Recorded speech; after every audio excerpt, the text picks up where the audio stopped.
All right, what's up, guys? It's time for episode 17 of Bleav in Queens. I'm Joe Cirallo, in appropriate fashion, dressed like a Yankees fan tonight. Joining me, as always, Mets legend Anthony Recker and the man himself, Tyler Ward, WardyNYM. And of course, just like the first 16 episodes of Bleav in Queens, this one is also brought to you by Bet Online. Head on over to betonline.ag. You can get the latest odds, lines, news, and developments in the world of sports. Get your baseball bets in. Get your NFL futures in. Week 1, just a couple of weeks away. That Thursday night game between the Bills and the Rams coming up right here in LA. I can't wait. So head over to Bet Online and use the promo code Bleav50. That's Bleav, BLEAV 50 for your first time 50% welcome bonus. Bet Online. It's where the games begin. Look, Anthony, Tyler, we've got so much to get to, right? We've got a disappointing Subway Series Part 2 in the worst borough in the Bronx. We've got a great weekend coming up, 4 games with the Rockies. Of course, Old Timers Day, Stevie Cohen bringing that back. We've got some injury news, hopefully a lot of good news Tyler's going to dive into. But first, I've got to respond because I've had 48 hours of Yankee fans in my text messages, in my Twitter DMs, in my mentions, and I've just got to say something to what is the most insufferable fan base, not just in baseball, but in sports. Talk your shit, Yankee Joe. fans? Yeah, I'm gonna. I'm sorry. I'm gonna get up on my soapbox and I'm gonna let everyone who can't count past the number 27 to know if you are my age or Tyler's age, you've seen one. You've seen one. So right off the bat, I want to address that. Your 27 argument means absolutely nothing. You're sitting here after splitting a 4-game season series with the Mets, going 2-2, and you're acting like you just won the World Series. In fact, I've got one specific Yankee fan who's part of my friend group from back home who's been texting me all night. I saw him Friday night when I was back in New York, and I asked him how many games a year he watches. He works remotely, sits at a desk. There is a TV in his office. He can watch every game. He said, I watch about 20 to 30 a year. So to the fair weather fans, he's not the only one. There's a lot of y'all out there. The fair weather fans whose only argument is, 27. When you're watching 20 to 30 games a year, and I tell you, man, how about that Blue Jays series? They just took 3 out of 4 from y'all. And all of a sudden your answer is, I don't really watch the games. But yet on a Tuesday night, you're dialed in. To all of you fair weather fans, grow up. You want to come and tell me that my existence as a Mets fan, my life as a Mets fan is miserable? I'm going to stand up here and be loud and pound my chest when the Mets are the second best team in baseball right now, because I watched 120 plus games when they were going 74 and 88, 73 and 89, because I was at Citi Field 20 to 25 times a year during those times before I started working there, and I was there 80 times a year. All right? I've been through the ups and downs, all the Wilpon years. I've dealt with it all. I've cheered for this team through it all. So when you watch 20 games a year, you gabagool eating fool, and you want to say 27? I'm sorry. Just get the hell out of here. You don't deserve to breathe the same air as a real baseball fan. This is the least intelligent, least in-touch fan base in baseball, bar none. There's no doubt about it. You're Cowboys fans on the diamond. That's what you guys are. Anything else you have to say, Joe? A lot, but I'm gonna cap it there. Okay. I respect all of that, and I really appreciate the last line, the Cowboys fan on a diamond. That was a really good way to put that. I like that one. That they're nothing scripted, man. Nothing scripted. It's what they are. And ironically, the one person who was texting me all night is also a Cowboys fan, born and raised in New York. And is he a Lakers fan? By the way, went to college in Boston and has worn Red Sox jerseys to games with his college buddies and cheered for the Red Sox. God. Something that no true Yankee fan would ever do. So you see a Mets fan wearing a Phillies jersey going to a Philly game? Right? That's what I mean, you've worn a Braves jersey, but we don't talk about that. It's like Bruno, Hey, when they're paying you that much, you do it too. Exactly. But no, it's like I said, there is no circumstance I would wear a Phillies jersey to Citizens Bank and root for them, a Braves jersey to wherever the hell it's called and root for them. No circumstance. I've even is it SunTrust or is it something else now? Truist. It's Truist now. SunTruist is what I was thinking. I've even worn my Mets apparel when I went to Phillies versus Dodgers game earlier this year. I'm not holding anything back. I'm going to wear them wherever I go, as you should. It's funny. My first time to Chavez Ravine was a Phillies Dodger game back in 2010, and I wore my orange Jose Reyes shirt at the time. There you go. It's no Phillies, no Braves, under no circumstance. And so, but that's the nature of the fair weather Yankee fans who, when the Mets beat them, and this is the final leg of my rant. I'll end my Shakespearean soliloquy here. When the Mets beat them 2 in a row at Citi Field, they were quote unquote exhibition games that didn't count, that didn't matter. But now the Yankees win 2. And it seems like the first 2 games they've won in the month of August, and they're celebrating like they just won the freaking World Series. So give me a break. You guys are clowns. Tyler, Rec, you guys take it away. All right, I need to cut in for a second because as we know, if you guys were watching earlier today on the MLB Network, of course, Anthony was on Off Base, a great segment, of course, for the show. Make sure to check it out if you guys haven't already. And Rec, one of his co-hosts, was Keith McPherson, of course, for the Fan, diehard Yankees fan, the renowned guy on the Fan to say again after the Yankees, of course, got swept by the Mets that, we didn't take him seriously, like spring train. He, of course, didn't acknowledge the Yankees' downward spiral, losing 6 straight series, naturally. But it was funny because when you saw that and then you saw his reaction, I was in attendance for game 1 in the Bronx. So was Keith. He's jumping for joy. It's World Series victory for him after that game. And when you were on set with him today, Rec, I really just wish you brought one of our schmuck shirts and handed it to him. I think it really would have been fitting. But again, maybe another time. Oh, amazing. That was a good plug for the shirt and a good way to... Keith is certainly looking to get under the skin of Mets fans, and he has a way of doing it. I can tell you that, and it works sometimes. But boy, I wanted to talk to him about it on the show today and get a chance to. We had some live stuff going on, and we didn't get to do it. But what are you gonna do? Hey, sometimes it's how the ball rolls. Hey, Wardy, one thing that I thought was interesting because Yankee fans like to mention the last, series, how we were managing like it was the World Series. Buck was treating it like it was the World Series, right? Joely Rodriguez, when he came in the game, Rec, I think I was trying to save your phone battery, and I texted this to Wardy on the side. I said, what is Buck waving the white flag? Why is Joely Rodriguez, coming into this game? I don't think, should there be a World Series, should there be a Subway Series World Series, I don't think Joely is on that roster. So, what do you think, Wardy, about the decisions tonight? High stakes game, not only because it's the Subway Series and there's a lot of emotional baggage attached, but also because the Braves are beating up on the Pirates right now and they're suddenly 2 games back. So it was a high stakes game if you're watching the standings. What do you think about the decision to bring Joely in there? I mean, obviously the offense had its issues, but it was 2-2. It was a clean slate at that point, and that kind of stunned me.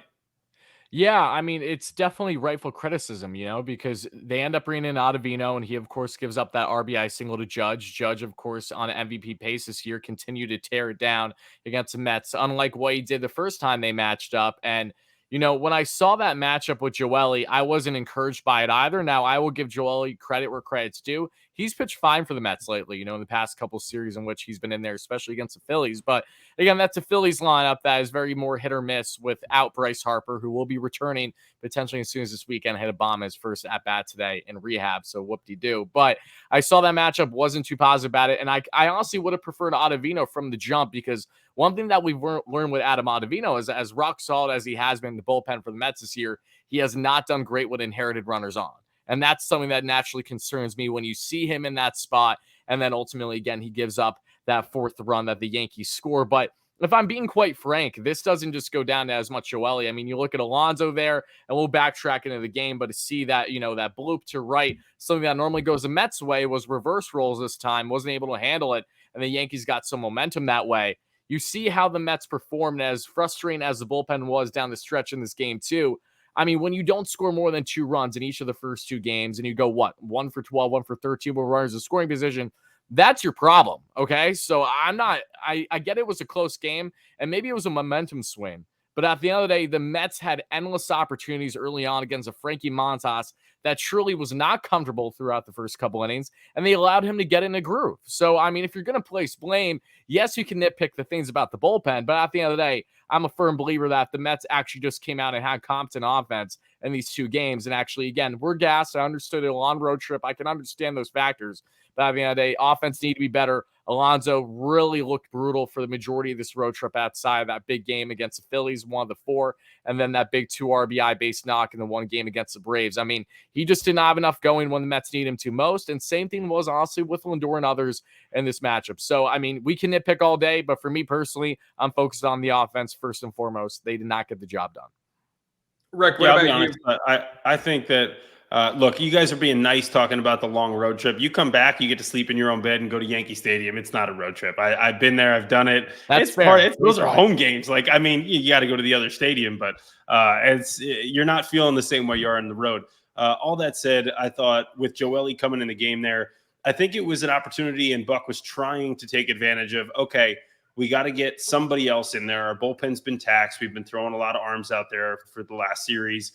We've had some starters go down. We've had other things go down, all in the middle of that road trip. So realistically, okay, where's a spot we can use Joely? 7, 8, 9 right there. Let's get him in there. And if it ends up going to Benintendi, he's left-handed. Okay, Joely, look, when they made the trade for him for Castro, I was going, wait, this guy doesn't get lefties out. What's the point? Why are you getting a lefty just to get a lefty? But that's beside the point.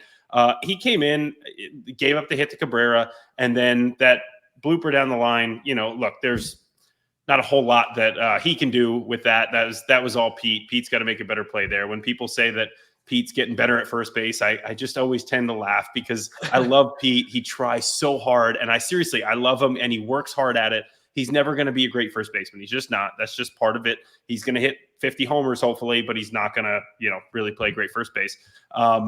Those kinds of things are going to happen. And then to me, it was really about the pitch to Benintendi was a fastball middle away. I don't know what we're trying to do there. I mean, left on left, I'm trying to carve him up, use some off speed, do something else, not just throw a fastball middle, basically. I think it was a 0-1 count. And then when Ottavino came in, I was really disappointed.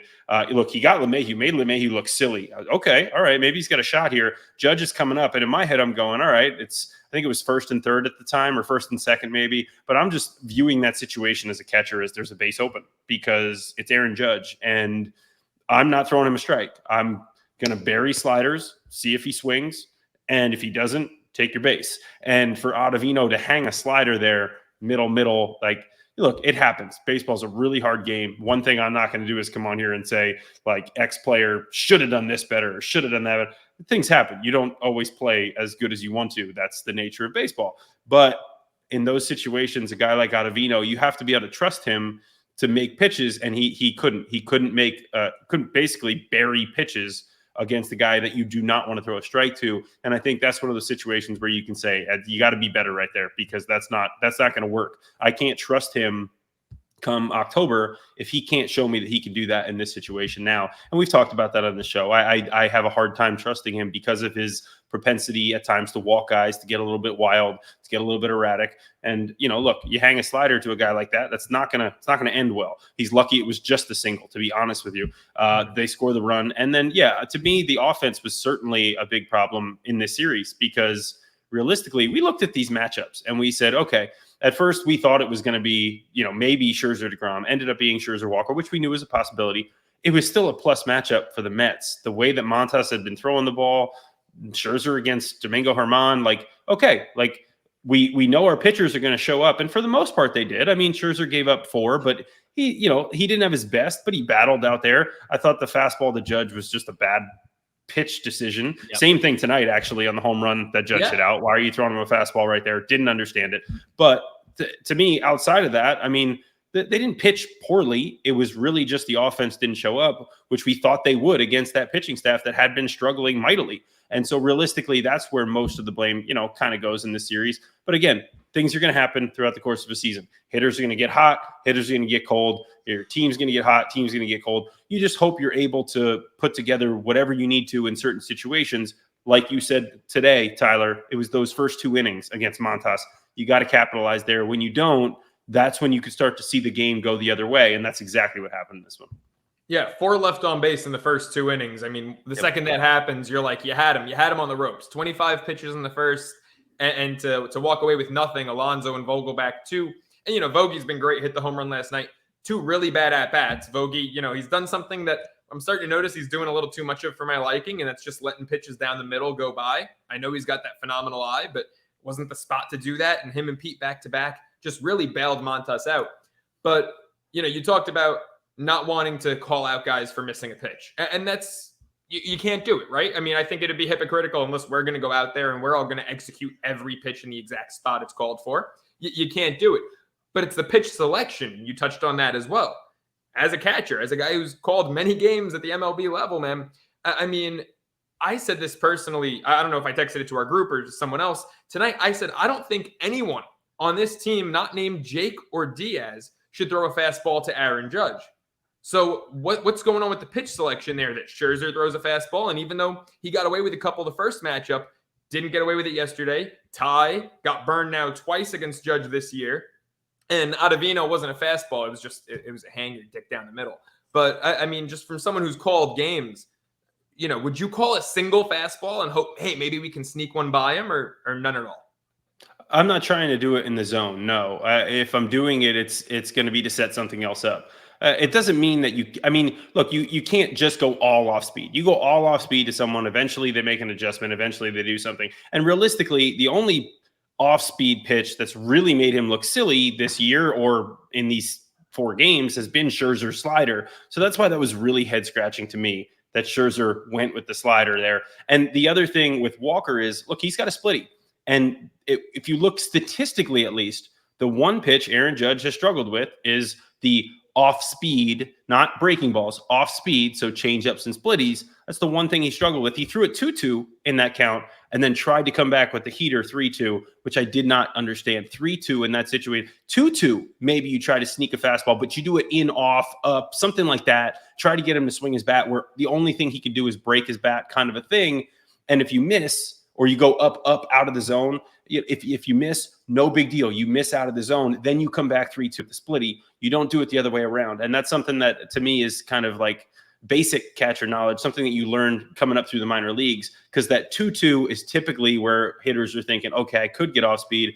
3-2 is when they're looking for a fastball. They're looking for something they can do something with because they've gotten themselves back in a count. So realistically, you gave him life and then you gave him a pitch that he was obviously looking for. He doesn't, I'm not going to look, Aaron Judge is amazing. He can do a lot of things that most other people can't do, but 95, if you're not at least looking for it or ready for it, you're not going to do what he did to it and hit it. I don't even know how far it went. It looked like it went 500 feet. He absolutely murdered that ball. So that's what I mean. Like that count, that's when you go to your off-speed pitch, not necessarily 2-2. They kind of just did it backwards for me, and that just wouldn't have worked. I agree, man. You saw what happened on that splitty 2-2. It was a weak foul ball, barely got on top of it. Go right back to it. Exactly. Go right back to it. And if you walk them, there's 2 outs and a guy on first. No big deal. No harm, no foul. Tyler, I'm sorry. I know you've been waiting there a while. I know you got your hand doing the thing. I'm surprised he didn't have the pen, but he I didn't have the, you know what? Have you guys seen Breaking Bad before? No. I haven't yet, no. You wouldn't understand. Never mind. But okay. So I just want to add to what Rec was saying, because you're right. And for me, what I noticed, especially being in attendance for him to give up that bomb to Judge, which would not have been a home run in Citi Field. But again, we're not going to nitpick the short porch thing. What I noticed was he hit that ball pretty good to right. I don't know. He did. I know. I do think the Twitter page that does that said that was actually a home run in all 30. Because at first, I think it was. He hit that good. He hit that good. My mistake. Okay. All right. Well, the point I want to make though is that Max. One thing that I've noticed with him this year is that, especially when he doesn't have his best stuff, we've seen it not just there with Judge, but with Harper and Schwarber being more susceptible to the home run ball. It feels like it's almost Max and his confidence, that ego kicks in, knowing that, I'm a bad mother effer and I know that I can pump the zone and I trust my stuff to strike this guy out regardless of the pitch that I have. So for whatever reason, they didn't call slider there. And again, the fastball was higher than he wanted, because if I'm not mistaken, I remember hearing in the post game, it was written actually that on the 0-2 count, he had the heater going down, but McCann was setting up higher, and that threw him a little bit off. So they had some miscommunication that we saw from game one that unfortunately was a factor in the Mets' loss at the end of the day. But same thing with Taijuan again today. I was just as baffled as you guys were to see him throwing the meatball right down the pipe. But again, it seems like for whatever reason, you would understand this better record than I would as a fan, but especially when you do see pitchers pressing a little bit, gaining a little bit of jams, it's like if they know that they still have good grip, good control of their fastball, that a lot of times that is normally the pitch that they're going to favor in moments, regardless on who the hitter is. It just wasn't the right placement for both of them. When, again, we saw in the first strikeout in game 1 against Judge, it was exactly what Max did 3 times at Citi Field, just slider pumping it down and away, down, away, down, away. Couldn't understand why, again, he didn't throw that one there in that second at bat to Judge to lead the home run, but that's besides the point. It was interesting. A lot of Mets pitchers did not have the proper pitch selection that you would have expected facing a team that they did so well against in that first matchup back at Citi Field. So another question for both of you. Rec, I'll start with you because, Tyler, we talked about this a little bit in real time. The decision, and this kind of goes back to Joely, but not looking at him, looking at Lugo, who has really dialed it up for the Subway Series for both of his appearances this year. Would you have sent him back out? I know on the season, earlier in the year especially, really struggled going back out for a second inning, but he seemed to have gotten better with that lately. Would you have sent him back out there for the 7th inning, Rec? I don't think there's anything wrong with sending him back out there, specifically because the way he threw the ball in that first inning, or in that inning, was really impressive. He threw some really good curveballs. When he needed the fastball, it was there and it had life on it. It was up in the zone. Look, it was one of those outings where you think of, okay, this was the Seth Lugo we saw 3 years ago that just dominated out of the bullpen and was one of the best relievers in all of baseball. And that's what people have been kind of waiting to see again. It hasn't quite come to fruition over the last couple of years. But realistically, yeah, I mean, I think it wouldn't have been a terrible idea. At the same time, look, I'm not going to question Buck Showalter very much. He may have had his reasons. The only thing I wouldn't necessarily understand is they do have the day off tomorrow, but we don't know how Lugo's been feeling. We don't know some of the behind the scenes things. These guys, these managers, they have cards with, it's got yellow on some guys' names, green on some guys' names, red on some guys' names. Can they go? Yes, but they can only go one today. They have reasons for everything that they do, whether it's workload or just previous, work that they've put in. Maybe he didn't come into the last couple of games, but maybe he got up a couple of times. So they keep track of that, and they still consider those when they talk about how far a guy can go. Maybe that had something to do with it. But yes, if all things considered were green light, then yeah, I would have stuck him back out there because he looked great. And why not let him at least try to go out there and get a couple more outs? Especially, like I said, with the way he was throwing the baseball. Yeah, 9:31 p.m. Eastern time. My text to our own Tyler Ward: Lugo for another. We're off tomorrow. Why not? I mean, he looked great. His curve, his slider too. We always talk about that Lugo curveball. I feel like this year he's throwing his slider more, and it's really almost as good. The guy's got the spin rate stuff down, like he's been pitching for the Astros for the last 5 years with spider tack and whatnot. He's got good stuff going. Wardy, offense, who concerns you the most moving forward? Long-term concerns.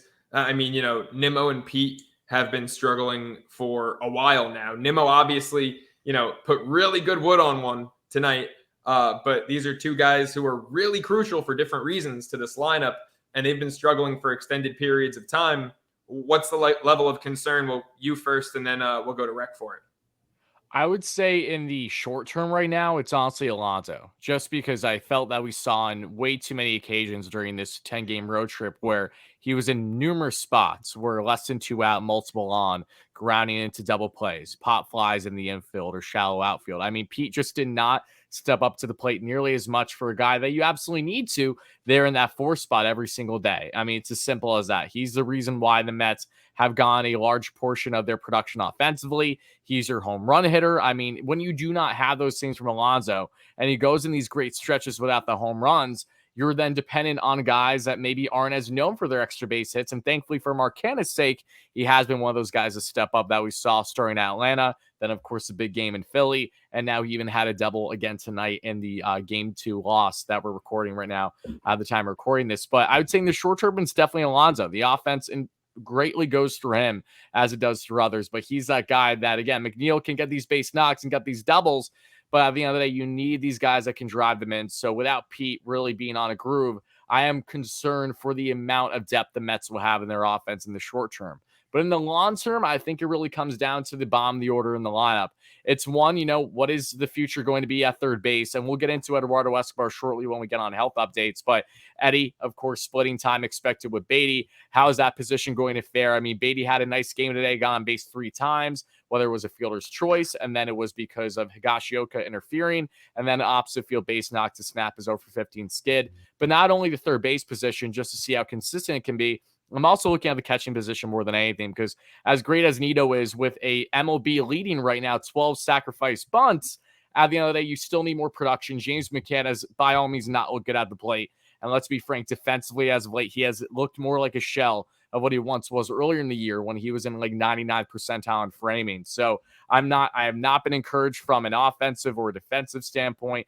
When McCann wasn't necessarily all that impressed with Nito tonight, but again, I'll give him benefit of the doubt. It was his first game back from coming off the COVID list. At this juncture, I would honestly prefer Michael Perez. I think Michael Perez, as of late, has been the Mets' best defensive catcher, has even had some lightning in a bottle hits for the Mets, a couple RBIs in the Phillies series. So it's going to be interesting to see how the Mets roll out the catching position going forward, internally, at least on the current roster. But yeah, short term, definitely Alonso, but I expect him to snap out of it, and no better way to do it against the Rockies. And then long term, certainly the 8 and 9 spots, just to see if the Mets can get continued depth there, or that's going to be more automatic outs on, say, every 2 or 3 days. Look, Rick, I don't know how good you are at sacrifice bunting, but I know that you definitely have more pop still in you than any guys we got behind the plate right now, man. What's your biggest lineup concern? Pete, Nimmo, something else? I think it rests on Pete, and it's unfortunate because he's been so great for this entire season, but unfortunately they rely on him too much. And I think that comes down to a little bit of roster construction, and I think they expected a little bit more power out of some guys. Lindor's given him some power, but outside of that, it's Pete and Lindor. That's it. I mean, there's nobody else supplying much power for this team, which is unfortunate because they're able to put the ball in play so well, but at times you're going to go through slumps, and when you don't have a couple of guys just at least hitting homers, you're really going to struggle. And I think with this lineup, the way it's constructed right now, this is the other thing. I think they could move, whether it's Vogelbach or Ruff, depending on if it's a righty or lefty. I don't think they have to have them behind Pete. I don't think with Vogie behind Pete tonight, it sets you up to have 2 guys who could potentially strike out. It sets you up to have 2 guys who could potentially ground into double plays, that kind of thing. Why not separate that power? Because Vogie becomes a power hitter when he's facing right-handed pitching, right? Like, okay, got another power bat in the lineup. Great. But it's basically Lindor, Pete, and Vogie, and then who comes after that? Who's before that? That really supplies a ton of power. There's nothing else in the lineup. So you can not necessarily pitch around it, but if those guys don't have their A game, you're in trouble. Why not put Jeff McNeil behind Pete? Now you got a contact guy behind Pete, someone who puts the ball in play. You can't just walk Pete because now you got McNeil slapping the ball over, hitting doubles down the line, whatever. Yeah, I mean, look, I don't expect Pete to score. He almost didn't score tonight on a double. Mets play to go their way. That was a shit show. After that, I thought, okay, the momentum's back for the Mets. Yep, look at that. Exactly. Yeah. But realistically, I think there's some things they can do, even with the construction of the lineup, the way they put things together, that could just help kind of take some of the burden off of Pete and at least give Vogie better opportunities with runners on base or with, ability to drive the ball out of the ballpark where it's not stacked together. And yeah, I think you can only echo the fact that the bottom of the lineup doesn't look very good right now, specifically the catcher spot. I mean, I'm not going to attack anybody else in this lineup because I think they've all been doing pretty well. I'm not even going to attack Nito, really. I mean, this guy, outside of early in the season when he was getting consistent playing time, he was doing great with runners in scoring position. He was doing a lot of really good things. Got hurt, he went on the COVID IL, like all kinds of stuff's happened. It's tough to get your mojo going. Hopefully he gets going again. Obviously the numbers don't look good right now. That's why he is bunting so much. And yes, I was a great bunter. Catchers should be great bunters. Bunting takes 2 things: hand-eye coordination, which we have. We catch the ball a lot. We hit, obviously we have hand-eye coordination, and fearlessness. All you have to do is not be afraid of the baseball, and you'll get a bunt down. Catcher, if you're afraid of the baseball, you're not a catcher. Like, there's no way you can catch. So, yeah, catchers are good bunters. That's it. So, yeah. I was going to say onions is what it takes. There you go. Yeah. So, look, I appreciate what he brings with that. McCann has been – I'm not trying to pile on this guy because I was one of the people saying to bring him over. Sign him. Bring him over here. I thought it was a great signing, underrated signing. I thought he would come in, keep working, keep getting better as he was showing over the last couple of years with the White Sox. It just hasn't worked out that way, unfortunately. I mean, he has been – bad as a New York Met. And it's not even offensively, it is defensively too. I saw some things last year I didn't like. I see some things this year I don't like. Look, occasionally he still makes good throws to second base. He still does some good things back there, but I don't like his pitch calling. I never have. And occasionally I've seen some balls get away from him that I didn't think should. That happens. Again, I'm not going to kill him for it because it happened to me too. But at the same time, it happens consistently, and this is supposed to be your starter. That's where I get a little bit, okay, that's a problem. And I would agree with Michael Perez. Maybe, I mean, I played with this guy. I played with Michael. Saying that he Who might be you played with? Yeah, right. That's like honestly, saying that he's their best option defensively, he's very good back there. He's got good framing numbers. He comes from, when I was with him, we were in the Arizona organization together. They were huge on framing. They didn't even think about you unless you could, frame a baseball. That's why they had Jeff Mathis and John Ryan Murphy and guys like that in the big leagues catching, because they didn't care if they hit. They only cared if they frame pitches. So this guy could do it. He can do things behind the plate. And if he gives you any offense, great. And I think that's honestly what they need right now is their best defensive catcher back there, which I think him and Nido give you. Unfortunately for McCann, he just would be left out, in my opinion. But you can't really do that with a guy who's you still have on the books for 2 years and $20 million after this year. Yeah, I mean, I agree. I think Perez and Nido is our best catching tandem right now, but they're strapped salary-wise. Now, that doesn't mean McCann has to make the postseason roster necessarily. Similarly to what we were talking about just last episode with Escobar. Come the playoffs, I don't care what you're making. You have to earn that spot on the roster. I don't like this 3 catchers, and excuse my expression, I think it's bullshit. 3 catchers when currently the offense is slumping the way it is. None of these 3 guys are really hitters. Perez, what I like about him is right now he looks the most confident at the plate. He's only 2 for 14 as a Met, but I feel like he's put together better at bats than anyone else we have at the catching position. 6 home runs. Let me interrupt real quick, Joe, because the thing with the 3 catchers and when none of them hit is that at least when you have 3, you feel way more comfortable pinch hitting for them in certain situations, like we saw tonight. I think tonight, didn't we? Yeah, we pinch hit for Nido. So that's the thing that it can give you an opportunity to do when you do have 3 catchers in a situation where none of them are really hitting, is you can throw in Naquin, you could throw in Ruff, you could throw in if Vogie's on the bench or whoever it is, when Guillorme comes back or if, Batey, whoever is on the bench can take those ABs from those guys. You could do it once, maybe even twice a game, if you feel like you can go that far, or if you need to go that far. So that's one thing that it offers you. True. And that's a great point. Just to finish up with Perez right now, he looks the most confident at the plate out of any of them, even though he's only 2 for 14 with the Mets. He's put together good at bats. He looks like he has a clue. And for lack of a better expression, I'm sorry, James McCann does kind of look clueless up at the dish right now. And Perez also 6 home runs. I might have said this before, more than Nido and McCann combined. So every now and then he connects and can send one a long way. 3 homer game this year, I Bleav. Oh, really? You got half of them in one shot, huh? That's all of them in one shot. They were in Pittsburgh. I forget who they were playing, but yeah, it was actually pretty funny. I was at MLB that night doing MLB Tonight. We interviewed him after the game, and I was giving him a hard time because he never hits homers, and I was giving him hard. But hey, I mean, he had some pop in his bat. I mean, I saw it, and the dude hit for average when I was there. But you could tell he was going to struggle at the big league level a little bit with a good fastball and good breaking balls, especially down back foot. But I'm happy with what this guy's done with his career, and I think he would be, at least if nothing else, very consistent behind the plate. Yeah, absolutely. And look, you guys said it. I don't need to add much to it. Pete's lost right now. I'm hoping this Rockies series that we're about to get into, facing some bad pitching. Hopefully he did get a couple knocks at the end of this game tonight, did he not? Yeah, because he got the run scored from McNeil.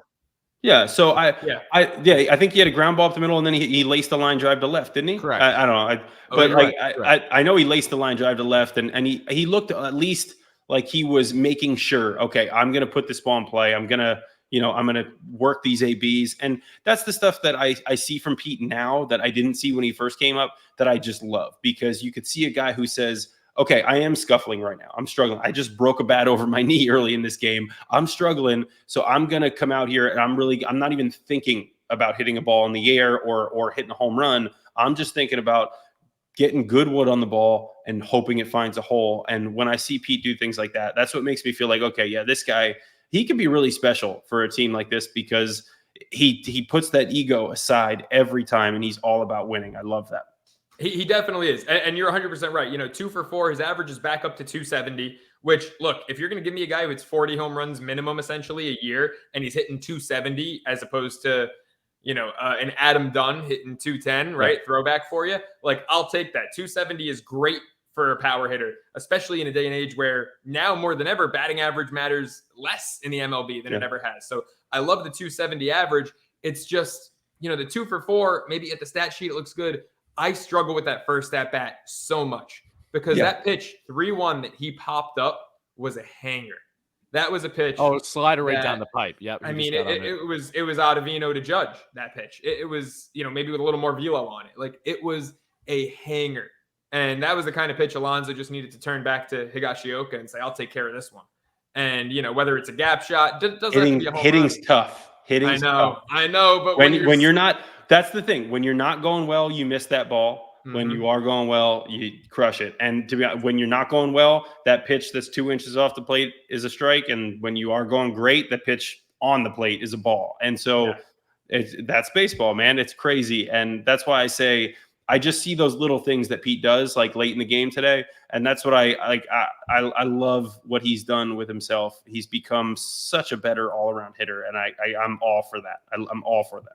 No, he definitely has made incredible improvements, striking out less, putting the ball in play more. I'm not going to take anything away from him. It's been a remarkable year, guys. Don't forget, he's still 1 RBI, or I guess 2 RBIs now with Judge's single off Ottavino. 2 RBIs off the MLB lead. He's still got the NL lead. Nothing to scoff at over here. It's just, you mentioned hitting's really hard. And when you're as damn good at it as Alonso is, the expectations and the bar get set that much higher. And then everyone's a critic. I will say, since we didn't really touch on Nimmo much, the one thing I'll mention about him, had a couple good ABs tonight, even though his first 2, I think, were bad as the game went on, had that ball that just missed leaving the yard. The biggest thing for Nimmo is that throughout this slump, I've noticed he's not seeing as many pitches. He's not a table setter like he's been all year long. He's starting off the game with a 2-3 pitch at bat. Like, it was almost like last night, and not that I was jumping to conclusions after the first at bat, but when Herman got him on like the second pitch, it was almost like that just set the tone for the rest of the night. It wasn't a Nimmo 9-10 pitch. Even if I get out, the other pitcher's worn down already type at bat. And he's had fewer of those lately. And that's what concerns me more than even him not getting the base hits. It's just that not prolonging the at bats. Yeah, I think the pen this time. We got the pen this time. The biggest thing about Brandon Nimmo is exactly that. I mean, from having that great hot start to the season to now, pitchers have noticed by now how to properly attack Nimmo, right? Especially a guy that's playing a full season now. They know that he's one of the best on-base players in all of the leagues. So what do you do when you have a guy that has such a great eye of the plate, especially with pitches out of the zone? You make sure that you start to pump and attack and see how he's going to respond. And in doing so, you've seen a lot more swing and miss from Nimmo. I mean, again, that first strikeout against Montas, yes, I think the Mets were a little taken back on Montas touching 98 tonight, but maybe they're expecting a little bit less. Regardless, you can tell that it was right down the pipe. And that's something that we've seen a lot with Nimmo over the past month plus, a guy that has been playing bad, but surely has not been playing up to Nimmo caliber. He's someone where you expect him, again, to grind out at bats. And usually what has been the case with him in the previous years is even when he doesn't have the bat going, he's still getting on base at least twice a game because he just has that eye locked in. Now pitchers, I feel from everything that I've seen this year watching every single game, they're attacking him more right down the pipe and up in the zone. And that's something that he has struggled with throughout the year. And again, has had those good games, has had those bad games, but it's imperative for the Mets that they make sure that they get him back with this sharp eye at the plate. Because if you don't have that play setter going on a night-to-night basis, then already you have yourself a hole in the lineup to begin the game and throughout every course of that turn in the lineup. I wonder if their thought process coming into the series, knowing the 2 starters that they were getting, Domingo Germán and Frankie Montas. Domingo Germán, fastball, changeup, and a slider guy. Frankie Montas, fastball, splitty, and a slider guy. And I say those pitches in that order because that's the order that they would tell you those are the pitches they trust. Fastball, changeup, slider, fastball, splitty, slider. I wonder if these hitters, the Mets hitters, were thinking to themselves, okay, if we get behind, we got to see it deep because that splitty's coming, that change is coming, and we got to stay back on it. And the problem is when you get a guy like Montas who's feeling really good that night, pumping 98, that thing can get by you. It can beat you real quick. And look, so it's one of those things where I think maybe their thought process just wasn't perfect for what ended up happening in the game. And that happens sometimes. You have to make sure at times, even though a guy's got a great split, even though he's got a really good changeup, that you're still sitting or thinking fastball. That's something we saw from this Mets team a lot last year when they started to think a little bit too much at the plate. Hopefully the day off, and then they can regroup. They got a Rockies team that isn't going to look, their pitching staff is not going to be anything like what they saw, even though it's the Yankees, those two guys weren't great coming into this one. The Rocky staff is nothing like what they just saw from New York. So hopefully they can come back with a better game plan and get themselves back on track in that one. Well, let's get into the Rockies series. Tyler, you've got a health update. Mets have a day off tomorrow to recover. What's the health update? And we'll dive into the series. Yeah, all positive news for the most part, which is great. We've griped about this bullpen a lot for the Mets and waiting to see when is Tyler McGill, when is Drew Smith, even to a lesser extent, a little bit Tommy Hunter. When are they returning? Well, the good news is that a lot of these guys are getting closer to return. Starting with Tommy Hunter, he was actually supposed to be off the IL for the Mets back on Sunday. Had a slight hiccup coming off of his lower back tightness, but he's expected to be and rejoin the roster within the next couple of days. So should be with the team for the Rockies series, which is good because Tommy, up until his injury, was pitching really well for the Mets and was even eating multiple innings. A guy for the Mets last year that had that big moment, first time getting on base as a hitter against the Braves, and then he's out for the year, gets traded to Tampa, doesn't pitch a game with them, and then the Mets sign him after the season began this year. It's a great story. Love Tommy Hunter. But another guy I played with, by the way. Of course. Yes, absolutely. And then we got Tyler. You want to join a men's league so you can say you played with me too? Soon enough. But we got Tyler McGill on the bump now too. Shout out to Julie's mom, who's a great friend member on the YouTube channel. McGill is facing live batters for the first time this Friday as he's coming back from his shoulder injury. He's going to be huge for the Mets down the stretch. Really, it's going to be how's he going to adjust again to the bullpen now? What is his velo going to be like for a guy that said velo was a factor into his injury, something that his body wasn't accustomed to? Again, touching 99, 100 for the first time in his career, that ended up being a factor in his injury. Something that people believe with Jacob deGrom, whether that's true or not, that is in fact one of the reasons to McGill faltering with his shoulder. So it will be interesting to see how much velo he's pumping in a shorter span, say going 1 or 2 innings, however the Mets want to utilize him, and how, of course, that nasty changeup is. But then you have Drew Smith, another guy that has not pitched in a while, someone that will be battling to stay in the bullpen down the stretch in the playoffs if he can perform. And I hope the best for Drew because he's coming off of that lat strain. He's continuing to throw. And while Buck doesn't have an exact timetable for him right now on facing live batters, he is expected to return in early September, which as we get to the end of August here is obviously not far away. And then we have one of the guys that we discussed, Rec. You didn't expect him to stay on the roster. Neither did I. And you were right. Unfortunately for Nate Fisher, after going through scoreless for the Mets against the Phillies, didn't have any options on his deal. So he was DFA to activate Nito. There's no confirmation if Fisher cleared or if he was picked up by another club. Hoping for the Mets' sake, they keep the guy because, again, who knows? Maybe you do have a dime in the rough for someone that just casually ate 3 innings after being in a banker a year ago. It's crazy the story that Nate Fisher had, but what a First great National guy. Bank of Omaha. Exactly. It's so sick. And then the one offensive upside we get is, of course, Eduardo Escobar is expected to be back in the lineup for the Mets by the weekend. He is someone that is expected to platoon with Batey. And while we want to see Batey play every day, I think we kind of will because what's been reported right now is that Escobar won't just be platooning, but he will be viewed as that backup shortstop for Lindor. So I don't expect that to change much just because Lindor has proven that even against the Rockies' lesser opponents, he wants to play every day. I think it's going to be really difficult for Buck to take him out of the lineup, but should there be that rare occurrence where you do see Lindor out of the starting lineup against the Rockies or against whoever it may be from the NL Central that the Mets play end up in September, that you would, of course, have Eduardo in there where Guillorme would command, but Guillorme's still out for a while. So Batey, Escobar is going to be an interesting tandem. How much playing time is Batey going to get? Like I said, I thought he had a really solid game in the game 2 against the Yanks at the time of recording this. And also, how are the Mets going to do matchups now? Again, are you going to just have Escobar in against lefties? Kind of like how are you doing things for a little bit with Guillorme up until their respective injuries? And then Batey, of course, he can hit against both righties and lefties.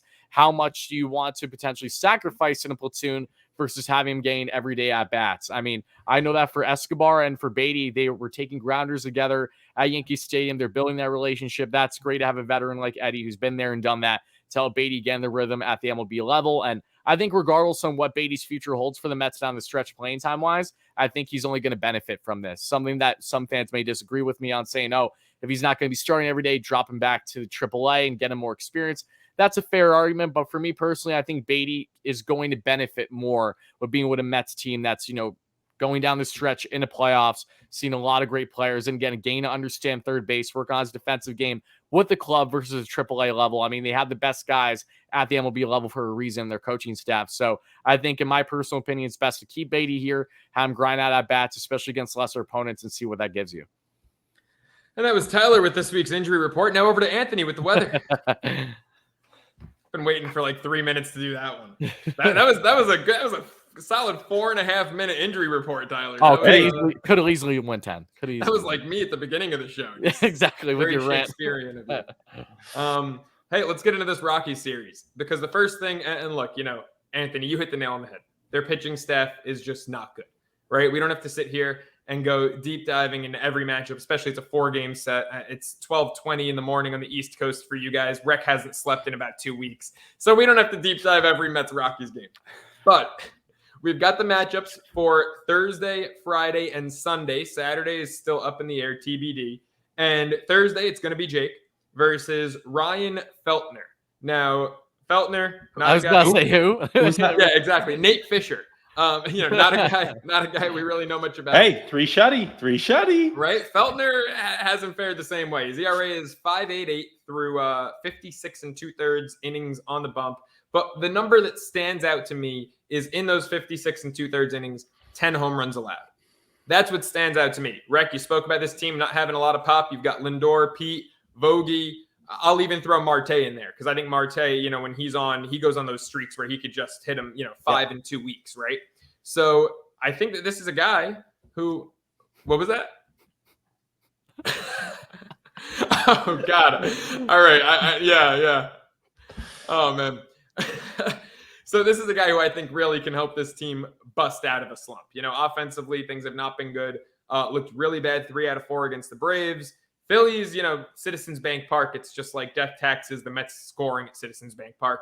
But then back to Yankee Stadium, the offense reverted to its anemic ways that we've dealt with for the better part of 2 weeks. This could be a really, really good guy to start the series off with. Then you've got Seabass and Kyle Freeland.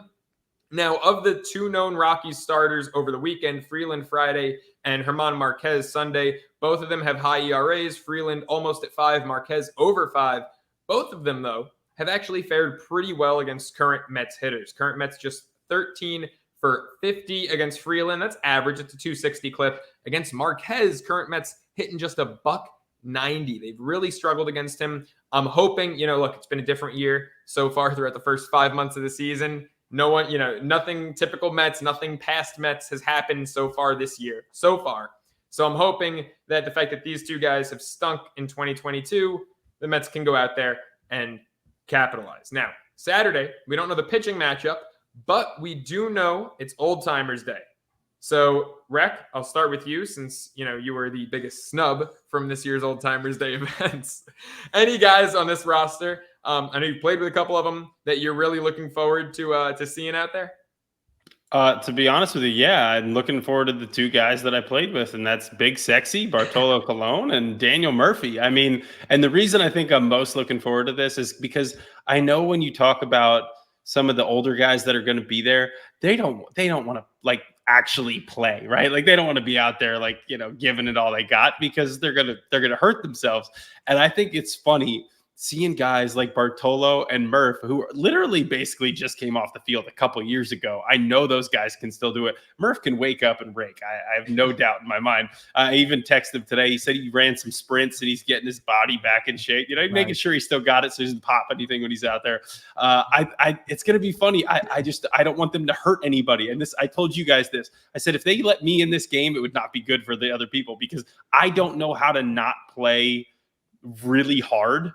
And so I feel like I would have hurt somebody. So I'm glad I'm not out there. And it's going to be interesting to see these guys out there. And I hope they don't kill anybody. That's all I'm gonna say. Just don't hurt anybody, guys.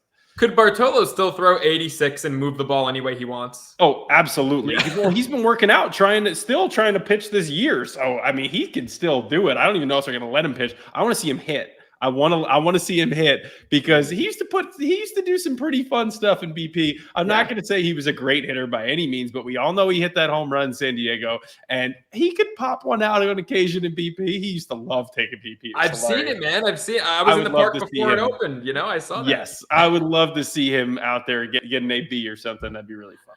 That'd be amazing. Tyler, from the fan perspective, because obviously you have Rec, which is so cool that you've played with two guys. Is it weird, by the way, that you're not even 40 and you've played with guys that are going to be at Old Timers Day and like, yeah, I think Murph's younger than me. So yeah, he is weird. Too. Like what?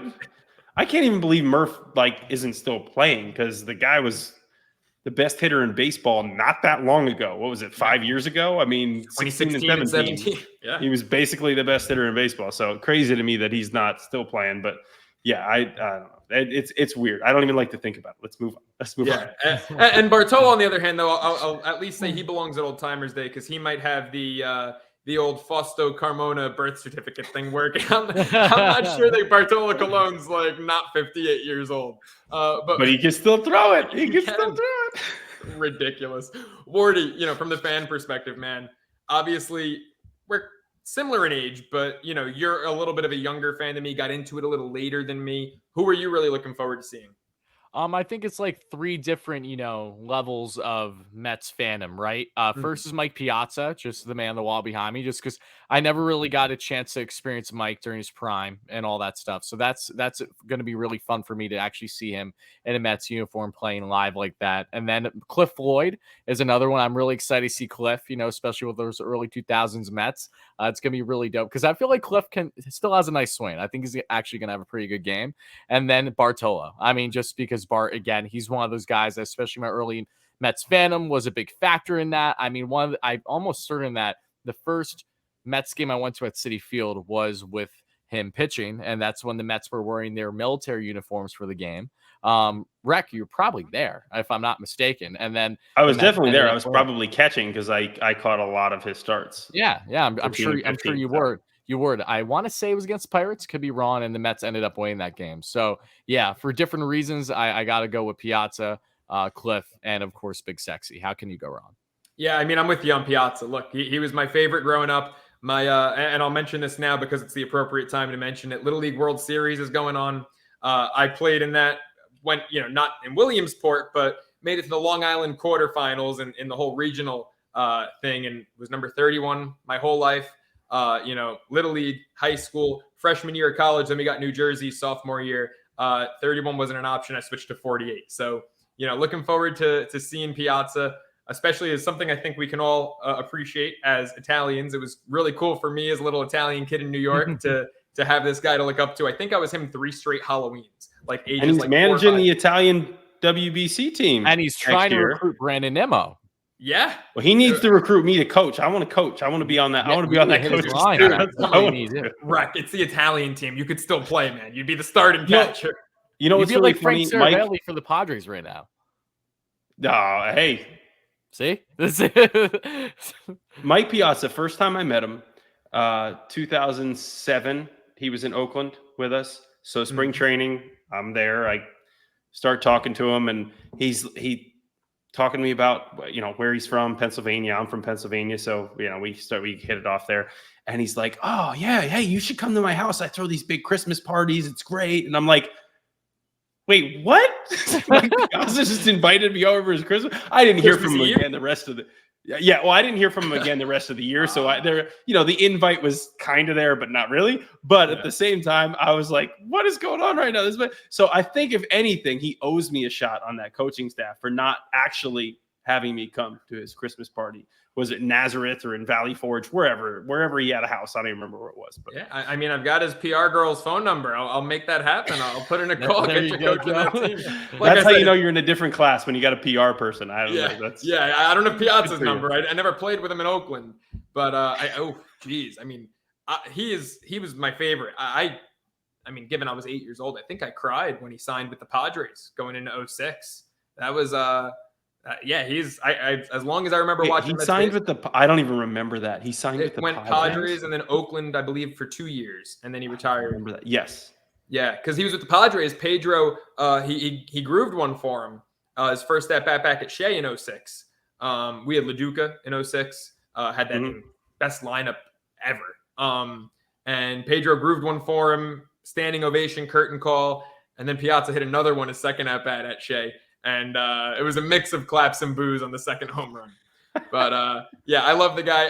He's a guy I want to see. Also, Pedro is a guy I want to see. Obviously, look, the guy's more known for his time with the Sox and the Expos, and still says Fred Wilpon ruined his career by making him pitch a meaningless late September game to sell tickets because Dontrell was the opposing pitcher. But Pedro's a guy who I'd love to see what he's still got in the tank. I don't know. You mentioned the old guys. Cleon Jones, I got his autograph right behind me on the wall from that 69 poster. He's a guy who was the best hitter, one of the best hitters in baseball in the 60s, a 340 hitter. I don't know if he can still do it, but just to see him take a hack, even if the ball's coming in at 50 miles per hour, it's something I just think would be so cool to see. And then I'm trying to think, Johnny Franco, he's a friend of my stepdad's. I want to see if he's still got it on the bump. Franco, I think like Bartolo, he never really, topped off past 88, like Bartolo nowadays. Obviously, he was throwing 95 a long time ago. But Franco was just the guy who got guys out, never had the most overpowering stuff. Best pitch was his changeup, but he got guys out. So I'd like to see him out there. Old Timers Day is always fun. It's going to be a good time. Saturday, Steve Cohen, I'm thrilled he's bringing this back. Just another great move by Cohen. But before we wrap it up, with this series, with the actual Mets-Rockies series going on, we've mentioned the Rockies don't have a lot of good pitchers on the bump. Rec, what's the biggest thing coming off a 4-6 road trip that you want to see out of the Mets here? Because I think we're all in agreement. The absolute floor is that you got to win 3 out of 4. Yeah, to be honest with you, look, there's not much I want to see other than I want this offense to show up and do what they're supposed to do. I don't want to really see, these pitching duels, and they need to take care of business with this Rockies team. Well, if they have Atlanta, I still am not panicked about this division. I still think the Mets are going to win it, but these are the types of series you have to, at minimum, take 3 out of 4 if you want to be comfortably in the lead down the stretch, because this Braves team is playing really well. Heck, this Phillies team is playing really well. I'm not saying they're making a comeback for the division by any means, but I'm just saying, you got other teams playing really good baseball right now. The Dodgers have been playing great baseball for a while. You got to get on the right track and start getting going and get on a good run. They had a nice run. They're still, to be honest with you, what are they, 18-9 in the last 27 or something? They're still playing really well. But I just want to see them come out here. They have a team that they should beat. I want to see them come out here and beat them and do it in the way that they should. They should kind of bludgeon this team a little bit. I want to see, some crooked numbers on the board. Also offensively, I just want to see them get going, and then hopefully they can carry that into September. Well, really, really carry it into that series with the Dodgers, because although it doesn't mean quite as much for them as far as the division and everything else, there's still games that they're going to want to win, and they're still going to want to be able to put their best foot forward in that series. So.